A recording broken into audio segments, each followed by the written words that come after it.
با این مراسم پرشکوه وعده شده بود که در منطقه آزاد اقتصادی دنقره کارخانه پنل های آفتابی ساخته می شود. مراسم با اشتراک رئیس جمهوری تاجیکستان امام علی رحمان ماه می سال 2024 برگزار گشته بود. نقشه این بود که کارخانه ماه مارس سال 2025 به کار سر کند. اما تا کنون این نقشه به اجرا نرسیده، بنیاد کارخانه به تأخیر افتاده است. در سفر خدمتی که داشتیم با شخصان مسئول این کارخانه تلاش کردیم واخوری کنیم و خرسندانه واخوری هم شد.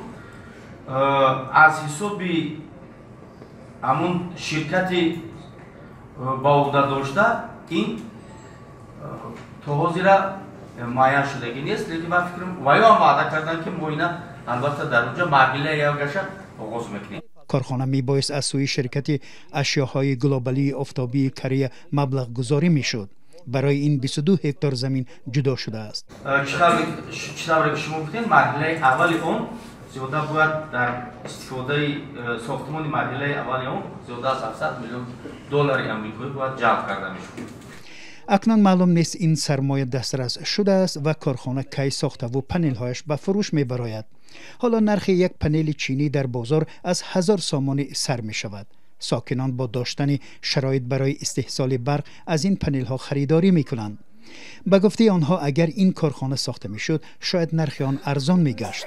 حالا برای تولید 3 کیلووات ساعت برق با پنل های آفتابی باید 10,000 سامانی صرف کرد. خانواده های دارا مشکل برق خود را حل کردند. ما اول خواستیم که میره با 3 کیلووات گرفتیم. 3 کیلووات که گرفتیم که کفایتی نکرد.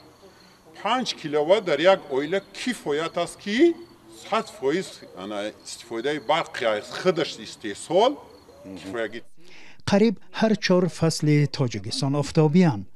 افرادی که از پنل های آفتابی استفاده میبرند میگویند قریب پولی برق نمیدهند. اما حالا در این شب و روز بی برقی هر کس پنل آفتابی خریده نمیتواند. خانواده هایی که پنل آفتابی ندارند میگویند که با ساخته شدن کارخانه آن در تاجیکستان شاید روزی با نرخ ارزان آنها نیز صاحب پنل و برق دائمی شوند.